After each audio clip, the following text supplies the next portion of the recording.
Тарихи тұлғалар тағылымы. Абай Құнанбаев, 7-ші қара сөз.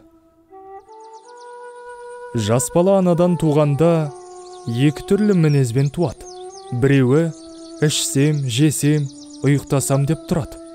Бұлар тәннің құмары. Бұлар болмаса, тән жанға қонақ үй бола алмайды. Һәм өзі өспейді, қуат таппайды.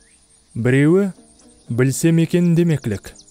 Не көрсе соған талпынып, жалтыр-жолтыр еткен болса, оған қызығып, аузына салып, дәмін татып қарап, тамағына, бетіне басып қарап. Сырнай керней болса, даусына ұмтылып, онан жетіңкірегенде, үй түрсе де, мал шуласа да, біреу күлсе де, біреу жыласа да тұра жүгіріп. Ол немене, бұл немене деп, ол неге үйтеді деп, бұл неге бүйтеді деп, көзі көрген, құлағы естігеннің бәрін сұрап, тыныштық көрмейді. Мұның бәрі жан құмары. Білсем екен, көрсем екен, үйренсем екен деген. Дүниенің көрінген һәм көрінбеген сырын түгелдеп, ең болмаса денелеп білмесе, адамдықпен орны болмайды. Оны білмеген соң, ол жан адам жаны болмай, хайуан жаны болады. Әзелде Құдай тағала хайуанның жанынан адамның жанын ірі жаратқан.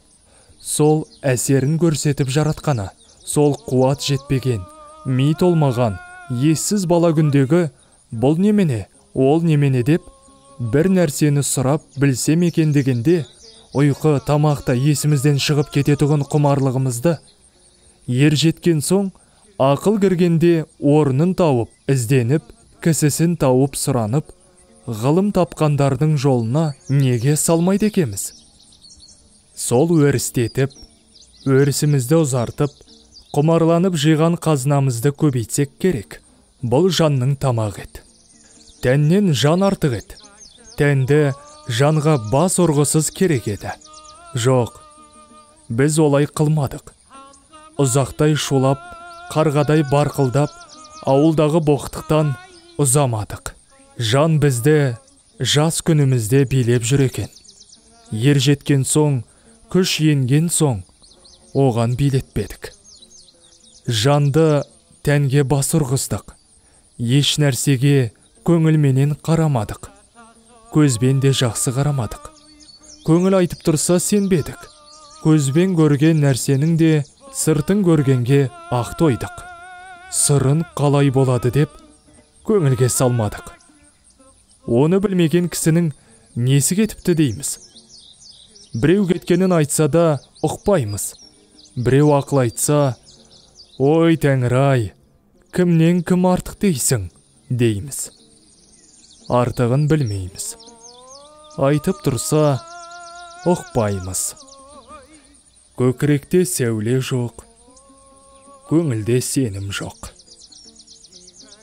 Құр көзбен көрген біздің хайуан малдан неміз артық. Қайта бала күнімізде жақсы екенбіз. Білсек те, білмесек те, білсек екен деген адамның баласы екенбіз. Енді осы күнде хайуаннан да жаманбыз.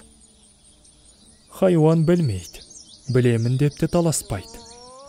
Біз түк білмейміз.